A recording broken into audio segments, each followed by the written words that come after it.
Good evening, everyone. Thank you so much for joining us on this latest all-new edition of the Milford Informer. As always, I am Milford TV Executive Director Tim Coet. We're here with you a bit early with our July edition of the Milford Informer. With the 4th of July holiday coming up next week, we wanted to have a chance to share some important events around the community with you. So we're bringing you two top stories this week featuring some fun events around the community. We will lead off the Informer this week with a recap of the Town Park celebration that took place right at the end of the month of June, a culmination of a lot of hard work being put in over at Town Park to reimagine the park with a lot of new state-of-the-art facilities. Our own Milford TV producer Chase Pettinelli was able to travel over to the Town Park celebration with one of our Milford TV volunteers to bring you the following recap.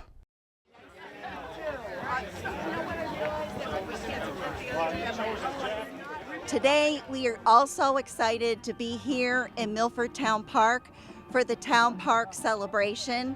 We are here to celebrate the installation of Milford's new fitness court studio, as well as a whole other series of renovations to Town Park. We have new basketball courts, new pickleball courts, new tennis courts. We have new walkways, lighting. There's so many improvements to Town Park. And we have a lot planned today to get all the community out here so that they can experience and explore all the new features here in Town Park. Right behind me is our new fitness court studio. We are honored to be one of the 15 communities in Massachusetts selected by Blue Cross in National Fitness Campaign to be part of their health wellness initiative. The partnership reflects our community commitment to promoting a healthier, more active lifestyle for everybody in our town. But that's not all. We are thrilled to introduce several other recreational spaces, including courts for basketball, street hockey, pickleball, and tennis. Just being down here now and seeing people back in the park, it's nice to see the flow of the park. We had set up the walkways to give people more access to the park from outside. Coming from the schools, coming from the Congress Street side, even the Walnut Street side, the walkways seem to be working out really well, that people are finding their way around the park, and it's just nice to see people back in the park again. Parks are places where communities come together, where neighbors find each other and find commonality, where communities grow and flourish and strengthen. They strengthen each other. And Milford is an incredible community, and I think this park is going to make this community even stronger, which is hard to imagine, but it is possible. And I believe this park is going to make that part of our reality. It makes our communities beautiful, multifunctional, and accessible. We heard earlier about all the different entrance points. This is a phenomenal thing, and you just look around and it's amazing. It is amazing what this park has always been and what this park has now become. Took us all the way to New Orleans. So the renovation of the park was spearheaded by Jim Assam. So he, along with the Parks Commission, worked with grant writer Mitra City, who actually is now town administrator in Hopedale. But together they worked on this grant process to earn funds to help finance the entire renovation of the park, including the installation of the new fitness court studio. My name is Mitra City. I'm the current town administrator in Hopedale and help bring some funding in for this project. Forgive me for the Hopedale thing, nobody's perfect. So a few years ago, Jimmy Asam and I were talking after having some success initially in getting some new equipment into Tank Field up the road. We're talking about big projects that Milford might be eligible for regarding state funding. So from there, we came up with the idea of pursuing community development block grant funding through the state. It's the first time Milford would have received this type of funding in decades. So the process to get to this point was very labor intensive, culminating in hundreds of hours of work and thousands of pages of documents, but led to the Commonwealth in granting the town nearly $1.5 million in matching funding to refresh this entire space. So really, at the end of it all, it's days like this are what make public service worth it. Knowing that thousands of children and families will take as much from this space as I did growing up. I had worked in these parks for years before I became the administrator. 18 years up here mowing and stuff, and throughout the years, we were just repairing things when they were broke, and it just got to the point where things needed to be replaced. And speaking to the commissioners, we felt it was best to go for this project and try to make it, new, but in keeping the same layout that we have. So it's, basically right now it's all laid out the same as the park was. There's a few added walkways, but everything, all the courts in the same places they were, and we added some things. We got a double basketball court instead of one. We have street hockey, futsal that's involved in that court also, but then we added pickleball, and we have 2 tennis courts. It's just, great for the community. This is the 15th, as Jim and Scott mentioned, this is the 15th fitness court that we've opened across the Commonwealth. There you go. Yes, please. We're really excited. We're going to be opening a lot more as well in the months and years ahead. But this one is really special, and it's only the second one in the state that has a court. So it's the fitness side and then a studio side. I'm standing here on the fitness court on the studio side, which has this 32-foot wall training feature. And on this side, there's this stunning mural by Massachusetts artist Carol Abram. The Cultural Council was honored to work with Jim and the Parks Commission, as well as our partners at National Fitness Campaign and Blue Cross Blue Shield of Massachusetts, to organize the call to artists for the public art component of the fitness court. And so today I am so pleased to introduce the winning artist, Carol Abram, whose mural is titled Fitness for All. Hi, I'm Carol Abram, and I'm the artist that designed this mural. I first saw the call for art, it was during COVID for one thing, so I had a lot of time on my hands, and I started looking at different calls for art, and when I came across the Milford one, I was just really inspired by what they were looking for. And I think fitness is really important, and bringing fitness into the community really made me feel like this is something I wanted to try to do. I would say my inspiration has a lot to do with diversity.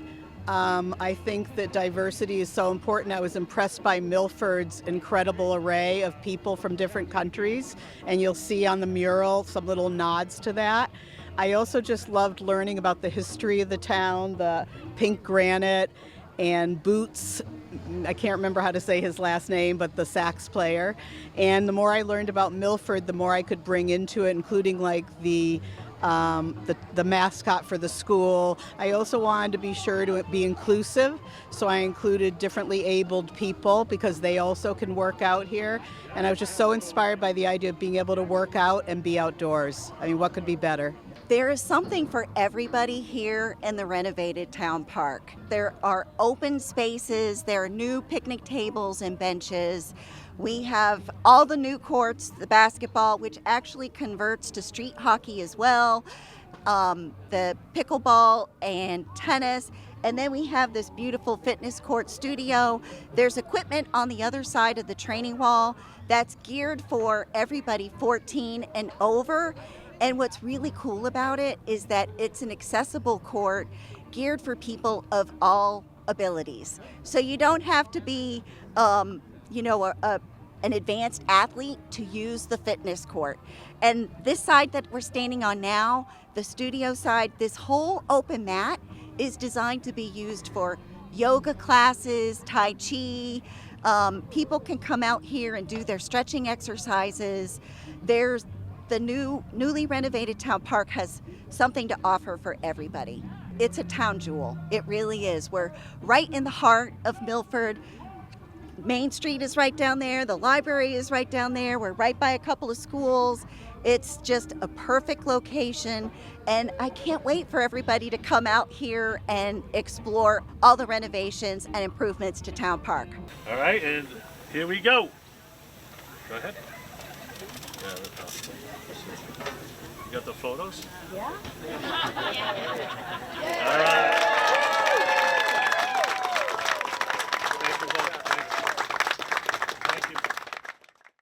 For over a decade now, Milford TV has been so pleased to turn our attention during these summer months to Milford Legion Baseball, such a historic institution here in the Milford community. I have been so fortunate to be behind the mic for many big Legion Baseball games for my tenure here with Milford TV.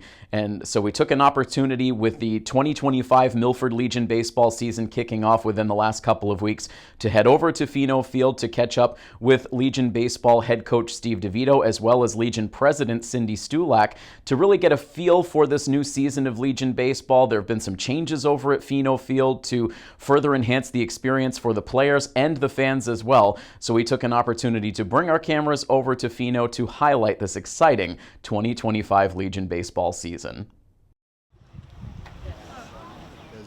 As a coaching staff, we all played here. This is important to us. This is to carry that tradition and to carry that legacy of the coaches that came before us and the players that came before us when we played and we're here, and it's important. We're coming up on 100 years of our program. It's 100 years of Legion Baseball this year, 96 for us, so it's an important thing for us to continue on that tradition. My dad was very big into sports, and I can still hear his voice when I walk in here because he used to announce for the radio station years ago. And back in high school, of course, this was standing room only. And I love hearing stories about how the Italians and the Irish lived on separate sides of the railroad tracks, but came together for Legion. And businesses closed down back in the day when Legion played. So to me, it's about preserving that legacy and carrying on my dad's legacy. That's what this is all about. Also giving these kids a chance at an amazing life experience. I said to them all at the meet and greet that I will know I have done my job if in 20 years they tell their children and grandchildren how proud they were to play for Milford Legion. It's a lot of connections, right? Like we have a great line of communication with our area high school coaches. We have a great line of communication with our alumni who go back to their schools and kind of also help us recruit at the same time.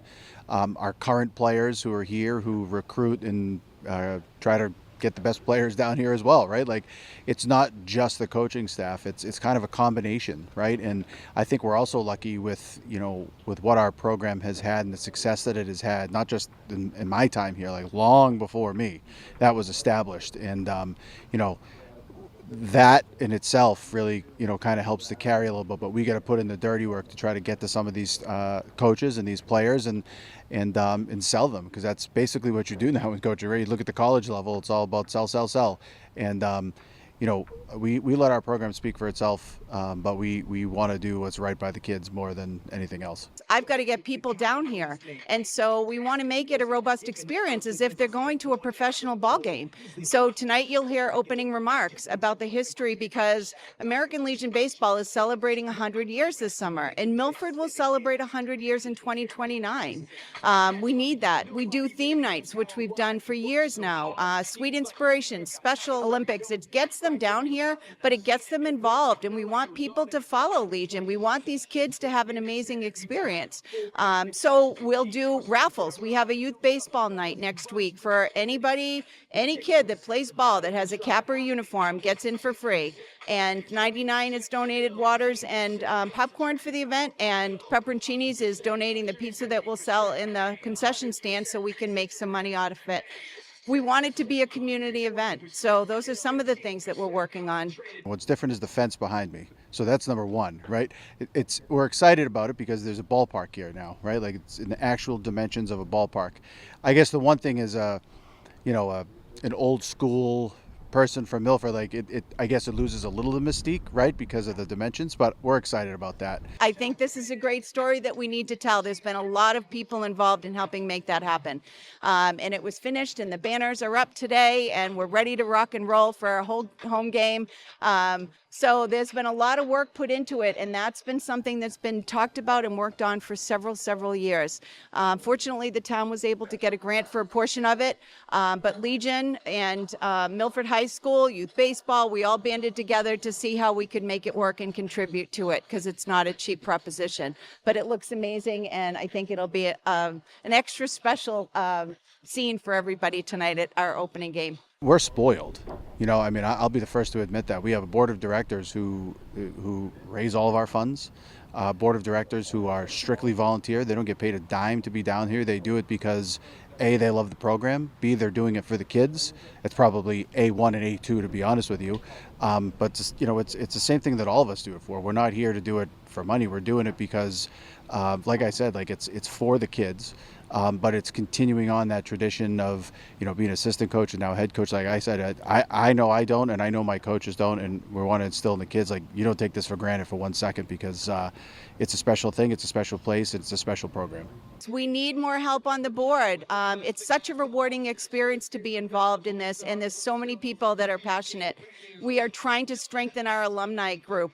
We are going to do a game. We'll let you know when that will be, because we'd love to have you guys here, but we want to actually host an alumni game where we bring back who's ever willing to play. And some of the older folks have said to me, who's going to get me up off the field?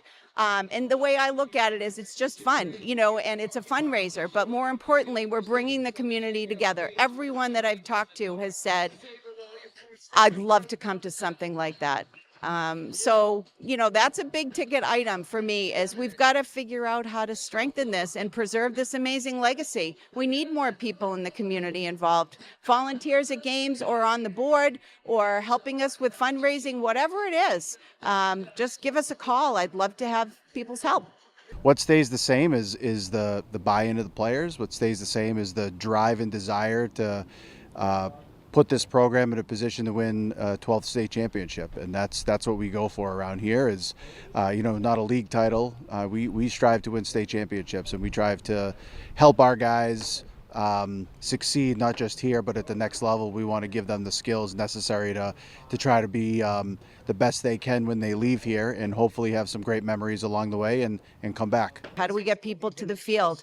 How do we get people more engaged? But mainly it starts with a lot of fundraising. We've got to figure out how to raise 100% of these program funds so every youth has a chance to play ball. And Milford has never charged a fee, and I don't ever want to, and I hope we don't. So we rely on companies, we rely on alumni, we rely on the general public. We are doing some new fundraisers every year. We've got some of our company sponsors like Pepperoncinis and Papagino's and Rail Trail offering to do fundraisers for us at their restaurants to help defray a portion of the costs. All those things are great. The other thing is that we've really started to leverage the community to help us with this. We've got a very strong partnership with Milford High School. We have 4 interns this year, and not only are they helping with all the social media, but they're helping with a lot of the behind-the-scenes activities that need to get into doing this, so that we can play ball on this field in the summer and have an amazing season.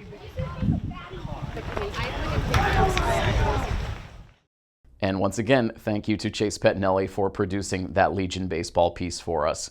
We've already been out to Fino Field several times this season, bringing you live coverage of Milford Legion Baseball. If you've missed any of those games, you can catch them re-airing on our educational channel, as well as our Verizon High Definition channel, and streaming anytime over on our YouTube channel. We have several more games coming up before the end of the regular season, including a big rivalry night coming up next week. If you're joining us on our premiere airtime, Milford will take on Shrewsbury Post 397 on Tuesday night, July 1st at 7 p.m. at Fino Field, and we will have that coverage live for you, so you don't want to miss it. Always a fun time when those two teams get together. So again, Milford taking on Shrewsbury at Fino Field Tuesday night at 7 p.m. with coverage live across our Milford TV platforms.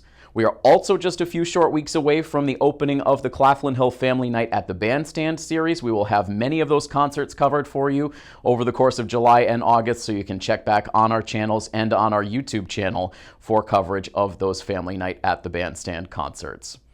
But that's going to wrap things up for this week's edition of the Milford Informer. We hope everyone has a happy, healthy, and safe 4th of July holiday, and we'll be back with you in another couple of weeks with an all-new edition of the Milford Informer. From all of us here at Milford TV, this is Tim Coet saying have a great week. So long, everybody.